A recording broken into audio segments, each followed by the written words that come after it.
All right. Shalom Yasharala. Before we get started, we gonna give all praises, honor, and glory to Yahweh, Bahashem, Yahweh Shai, Bahashem Rachakwadash, and double honors to the apostles, the bishops, and the elders of Great Millstone, the teaching and rule well. Peace and salutations to the hopeful elect. Back another video, another lesson. The title of this lesson is going to be called The Downfall of Esau / America. All right. And as we're coming into the latter days of this age, all right, we're seeing the downfall of Esau and America, which is synonymous with each other, because Esau rules over, all right, this if you want to say this well, he rules over the whole world, but his hub, all right, his home is America. All right, which he took over from the Native Americans, Reuben and Gad. All right, when he came over here, and he's been ruling here ever since. All right, but now we're starting to see the downfall, the decline. I may change the title to that. The decline of Esau in America. We're starting to see the decline right before our very eyes, and the Lord even told us it would decline. Let's get Malachi 1 and let's get Malachi 1 and 4. I'll start at verse 1. All right. It says, the burden of the word, all right, of the Lord, whose name is Yahweh. When you see the Lord in all caps, that's the Most High's name. Then his name is Yahweh. Not God, not Yahweh, not Yahuwah, not Jehovah, not Yah, okay, not Ahia. All right. Yahweh. The burden of and his son's name is Yahweh Shai, not Jesus, okay, not Yehoshua, not Yeshua, Yahweh Shai, okay, those are the true names of the Most High, the Father, and the only begotten Son, okay. The burden of the word of the Lord Yahweh to Israel by Malachi. I have loved you, saith the Lord, yet ye say, wherein hast thou loved us? Was not Esau Jacob's brother, saith the Lord, yet I loved Jacob, and I hated Esau, and laid his mountains and his heritage waste for the dragons of the wilderness. Whereas Edom saith, we are impoverished, but we will return and build the desolate places. Now, how did they return? They came back through the Renaissance. Look up Renaissance real quick. Let me get rid of that and open up a new tab. Let's go to Etymology Online and type in Renaissance. I spelled it all wrong. Renaissance, okay? Renaissance. It says great period of revival of classical based art and learning in Europe that began in the 14th century. All right. It says from French Renaissance des lettres, from Old French Renaissance, literally rebirth.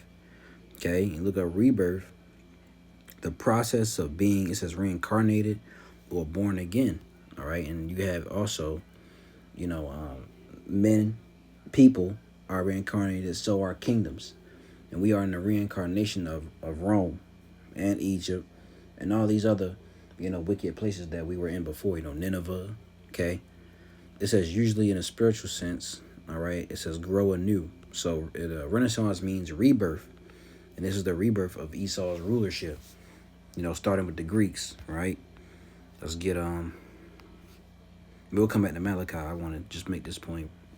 Revelation 13 and 2, right? And the beast which I saw was like unto a leopard. Now, when you talk about this leopard, you got to go to Daniel, the 7th chapter. The leopard is who? The Greeks. Okay, Alexander the Great and his four generals, Antiochus Epiphanes. Okay, these are the Greek. That's when that's in the Greek captivity, which Israel, Judah, all right, which they were in, and his feet were as the feet of a bear. Now the bear today is Russia, but in Daniel 7, the bear was the Medo-Persian Empire. All right, but today Russia is the bear. It says this is in his mouth, and his mouth as the mouth of a lion. The lion are British. And his it says, and the dragon gave him his power and his seat and great authority. And the dragon is the Roman Empire. All right. And it says, and I saw one of his heads as it were wounded to death, and his deadly wound was healed. And all the world wondered after the beast, and that deadly wound was healed was the Roman Empire. All right, and they got healed through through NATO. All right, and the European Union. Okay, you look up the Treaty of Rome. All right, I'll just type that in real quick. Treaty of Rome. Okay, go to Wikipedia. Okay, the Treaty of Rome, or EEC Treaty, officially the treaty establishing the European Economic Community, brought about the creation of the European Economic Community, EEC, the best known of European communities. The treaty was signed on March 25th, 1957 by Belgium, France, Italy, Luxembourg, the Netherlands, and West Germany. And these right here, these are the 10 horns today.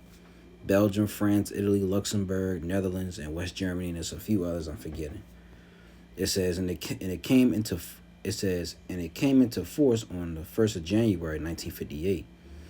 Originally, the treaty establishing the European Economic Community, and now continuing under the name Treaty on the Functioning of the European Union. It remains one of the two most important treaties in what is now the European Union. Okay. And as you see, the location was in Rome. All right. Capitol Lion Hill in Rome, Italy. You see, so this is the beast system all over again. All right. So, going back to Malachi, so they came back through the Renaissance, right? It says, whereas Edom said, we are impoverished, but we will return and build the desolate places. Thus, and they did. They returned, they came back. So, like, I got to get another one. Revelation 20 and verse 7. Satan freed and doomed. And when the 1,000 years are expired, Satan shall be loosed out of his prison. And who is Satan? Is it the spiritual demon Satan? No. All right. Satan is who? Let's look it up. And Satan is Esau, Edom. Salakia. The Greek word is satanas. Satanas. And it says adversary. One who opposes another in purpose or act, the name given to the prince of evil spirits, the inveterate adversary of the Most High, and Yahushua. So there's a spiritual demon Satan, which he is an adversary, but he's an employee of the Most High Yahweh and Yahushua. But if you jump down, definition B, a Satan-like man. All right, and this is down here the accuser, i.e. the devil, and we know who the accuser is. Esau, Edom. He accuses his brother in quotes day and night. He accuses the Israelites. All right, but he is the one who's doing the wickedness. You know, he puts the guns and the drugs, you know, the food, and he blames us for it, but he's the one who's pushing it. Okay, and when the 1,000 years are expired, when he went into you know, if you want to say captivity, but he was in those mountains. Satan shall be loosed out of his prison, and shall go out to deceive the nations which are in the four quarters of the earth, Gog and Magog, to gather them together to battle, the number of whom is as the sand of the sea. All right, so he did that, and he went out to deceive the nations. He went out and deceive, you know, all these nations. Right, Jeremiah. This is Jeremiah. Is it 51 or 50? 51. Jeremiah 51 in verse 7. It says, Babylon had been a golden cup in the Lord's hand, that made all the earth drunken. The nations have drunken of her wine. Therefore the nations are mad. And they're drunken of that Babylon juice. You know, the philosophies, the doctrines of America. You know, the LGBT, the ubiquitous community. All right, feminism, trans community. You know, all of that. Okay, so going back, you know, I'm jumping around, but, you know, just making a point. Okay. Malachi 1 and 4 again. Whereas Edom said, we are impoverished, but we will return and build the desolate places. Thus saith the Lord Yahweh of hosts, they shall build, but I will throw down, and they shall call them the border of wickedness, and the people against whom the Lord have indignation forever. Okay, what does indignation mean? All right. Indignation. Zai Zayam. Zayam, it says to denounce, express indignation, be indignant, to have indignation, be indignant, be angrily indignant, be defiant. Okay, let's try to get down here it says, i.e., to be enraged, abhor, abominable, be angry. All right, so the Lord has a anger against Esau forever for what he did to his people. All right, and we're seeing the Lord, he's about to take down this wicked kingdom and set up a righteous kingdom. Right, let's get Daniel. I'm in the spirit right now. Call Allah Yahweh Shemi Shai. Daniel 7. And this is all through, the Lord. This is not of my own, you know, this isn't me. This is, the spirit Yahweh Shemi Shai. But Daniel 7 and 18, it says, but the saints of the Most High shall take the kingdom. Who are the saints of the Most High? All right, the Israelites. But the saints of the Most High shall take the kingdom and possess the kingdom forever, even forever and ever. Okay, so we're gonna rule forever and ever. All right, this kingdom will be taken down, and a righteous kingdom will be set up. Daniel 2.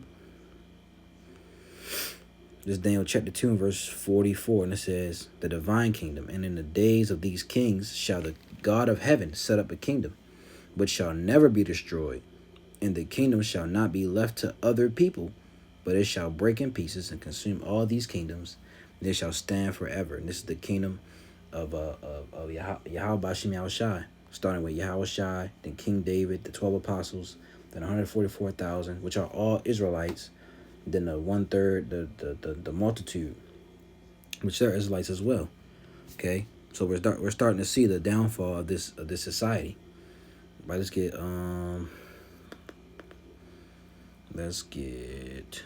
we can get this Psalms 137 and verse 8. Okay, and it reads, I'm starting at 7. It says, remember, O Yahweh, the children of Edom in the day of Jerusalem, who said, raise it, even to the foundation thereof. It says, O daughter of Babylon. Who's the daughter of Babylon? America. Who art to be destroyed, happy shall he be that rewardeth thee as thou hast served us. So the daughter in Babylon and Esau are connected to one another, because they rule over this place. This is their, as I said in the beginning, their hub. This is their new home. Okay, this is what they rule out of. Now, they rule from other places, but this is one of the main ones. All right, let's get Isaiah 34 and 5 to show you. This is the book of Isaiah chapter 34 and verse 5. I started 4. And all the hosts of heaven shall be dissolved, and the heavens shall be rolled together as a scroll. Oh, and how is Babylon going to be destroyed? By thermonuclear destruction, ICBM missiles. I forgot to mention that when we read Psalms, but it will explain this right here. And all the hosts of heaven shall be dissolved, and the heavens shall be rolled together as a scroll. And all their hosts shall fall down, as the leaf falleth off from the vine, and as a falling fig from the fig tree.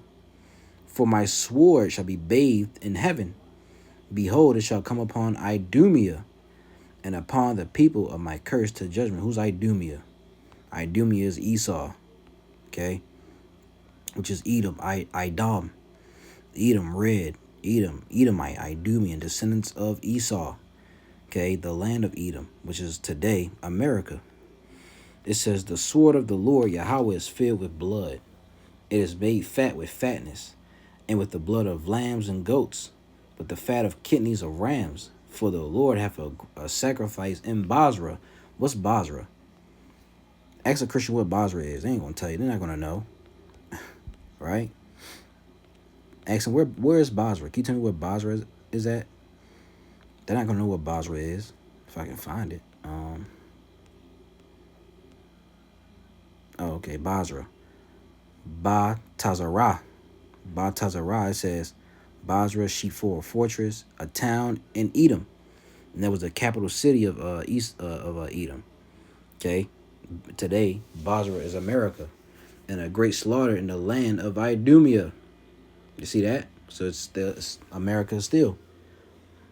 See, let's read it again. For the Lord Yahweh have a sacrifice in Basra, and a great slaughter in the land of Idumea.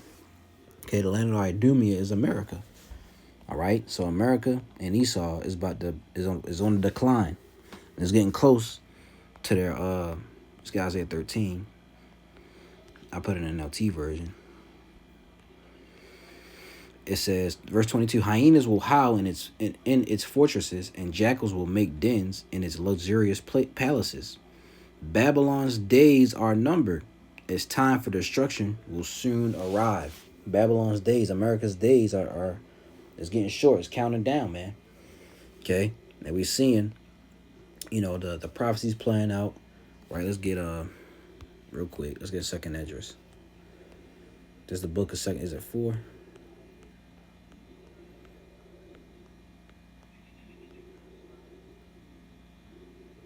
Let me see. Yeah, 4:37 says, by measure hath he measured the times, and by number hath he numbered the times, and he doth not move nor stir them until the said measure be fulfilled, which is prophecy. One prophecy plays out, then the next comes, and then that prophecy plays out, and then another one comes. Some prophecies happen at the same time. We're gonna see the famine of the word, Jacob's trouble, all right, the mark of the beast, World War III, all these things about to play out. Okay, let's get Isaiah 63:1. This is when the Lord Yahweh Shah returns. Right? It says, God's vengeance on the nations. It says, who is this that cometh from Edom with dyed garments from Basra? It says, this that is glorious in his apparel, traveling in the greatness of his strength. I that speak righteousness mighty to save. Wherefore art thou red in thine apparel, and thy garments like him that treadeth in the wine fat? I have trodden the winepress alone, and of the people there was none with me. For I will tread them in my anger, and trample them in my fury, and their blood shall be sprinkled upon my garments, and I will stain all my raiment. For the day of vengeance is in my heart, and the year of my redeemed is come. You see? And I looked, and there was none to help, and I wondered that there was none to uphold. Therefore my own arm brought salvation unto me, and my fury it upheld me. And I will tread down the people in my anger, and make them drunk in my fury, and I'll bring down their strength to the earth. All right. Therefore my own arm brought salvation unto me. Who's gonna bring salvation? Yahweh Shai, man. Okay, and he's gonna return to Edom. He's the one who's gonna have to dye garments from Basra. All right, and it's symbolic. He's not gonna actually get his garment, stained, but it's symbolic of him coming back and doing a great destruction. Slaying a lot of people. All right, and let's get this last one, Jeremiah. We should have got this, but it's all good. Jeremiah 50. In verse 9, it says, for lo, I will raise and cause to come up against Babylon an assembly of great nations from the north country. Who's this assembly of great nations? This is Russia and the other nations. You get Ezekiel 38. In verse 5, let's go straight to the point. It says, Persia, Ethiopia, and Libya with them, all of them with shield and helmet. Gomer and all his bands, the house of Togarmah of the north quarters and all his bands, and many people with thee. Be thou prepared, and prepare for thyself, thou and all thy company that are assembled unto thee, and be thou a guard unto them. You see, so Russia is going to be the main, and the other countries with them are going to be the ones to take down this whore. Okay, so the north countries is talking about Russia. And they shall set themselves in array against her. From thence she shall be taken. Their arrows shall be as of a mighty expert man. It says, none shall return in vain. Those arrows are ICBM missiles, man. All right, and let's get Revelation 17.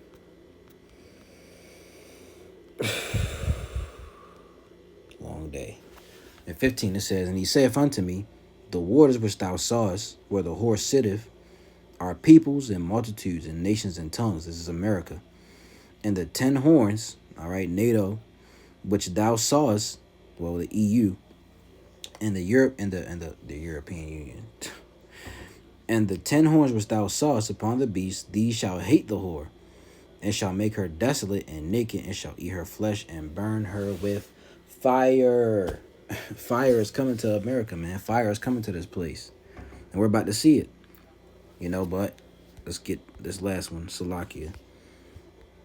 Revelation 11:11. And after 3 days and a half, the spirit of life from the Most High entered into them, and they stood upon their feet, and great fear fell upon them which saw them. These nations are seeing us stand upon our feet. They're seeing us wake up to knowing who we are. And the main ones who are afraid is Esau. The nations are, the other heathen nations are afraid too, but the main one is Esau, Edom. Because they made a confederacy together to cut us off in the earth, man, to hide this from us. They didn't want us to wake up to this truth. But you can't stop. Who can stop the Lord, man? Right? And it says, and they heard a great voice from heaven saying unto them, come up hither. And they ascended up to heaven in a cloud. That cloud is a chariot, which they call UFOs. And their enemies beheld them. In the same hour was there a great earthquake, and the 10th part of the city fell, which is America. And in the earthquake were slain of men 7,000, which is a complete number of people going to be killed on the side, including Israelites. And the remnant, are the elect, were affrighted and gave glory to the power of heaven. You see? So we're going to, be in the midst of that. We're going to hear the sirens go off. We're going to see, the chariots coming. Maybe see we're going to see all of it, man. But Lord willing, we get called to get beamed up. We be called and chosen to attain salvation. So the decline of Esau in America is the days of Babylon is counting down. Like I said in Isaiah the 13th chapter, like we read. So Lord willing, this was edifying. All right, we don't give all praises, honor, and glory to Yahweh, Bahashem, Yahweh Shai, Bahashem Rachakwadash, and double honors to the apostles, bishops, and elders of Great Millstone that teach and rule well. Peace and salutation to the hopeful elect. Lord's we was edified. To the next video, I'm going to say, Shalom.